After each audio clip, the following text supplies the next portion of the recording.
Lawmakers hosting town halls around the country are running into some angry audiences as conservative voters chide their Republican representatives for some of the actions being taken by DOJ, and liberal voters lash out at Democratic lawmakers for not doing enough to fight the Trump agenda.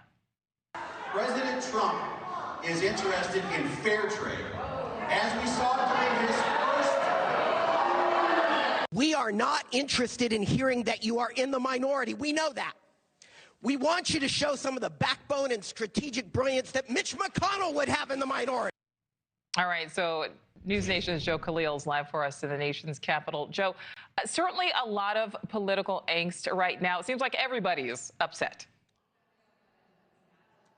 Yeah, I mean, you can see that boiling over in those town halls that you just played. So interestingly, if you are a Republican voter in a swing district in Arizona or Colorado or Texas in the next couple of days, it is possible that you might actually have one of the more progressive Democrats, someone like Congresswoman AOC or Senator Bernie Sanders or others, in your district trying to talk to you and other Republican voters. Over the next couple of days, these progressive Democrats have launched basically a campaign, partly because we know House Republican leadership has told their Republican members, stop doing these in-person town hall events. So AOC and some progressives have said, we will fill that void then, and we will talk to these Republican voters. Another piece of this, they say, is because they want to have their message as Democrats in front of Republicans in a way that is sort of unfiltered by media or anyone else. So it's an interesting sort of tactic now to try to take advantage of the angst that we're seeing, really angst on both sides in these town halls. But take a listen to what Congresswoman Alexandria Ocasio-Cortez and Senator Bernie Sanders said about how important this is in their view to try to reach Republican conservative voters.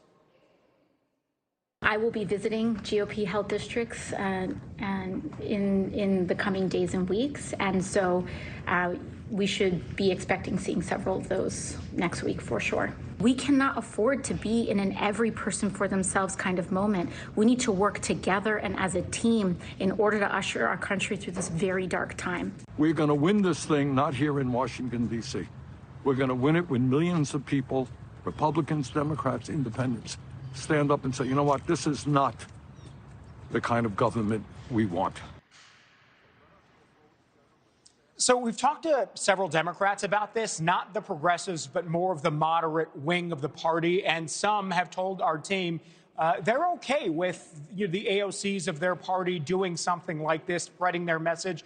Obviously, moderates and progressives are not always on the same page. And we saw some of that boil over last week in a major way here with Senate Democrats voting in different ways. But they say that any way that they can advance their message right now is a good thing. I've also, by the way, Nichole, spoken to some Republicans about Democrats doing these town halls. Republicans think that when they see town halls sort of boil over and they see people who are angry there, many of them genuinely believe that it's Democratic activist bases that are sort of infiltrating these Republican town halls. And whether that's true or not, it's reasonable to believe that even in a Republican district, you do have Democrats living there and Republicans that may also have some frustration. But that is one reason, I am told by several Republicans, why they are pulling back from doing in-person events and rather are opting to do more telephone or live stream events where their constituents can digitally ask them questions in that way. Thanks for watching. Go to joinnn.com to find News Nation on your screen. And don't forget to click the red subscribe button below to get more of News Nation's fact-driven, unbiased coverage.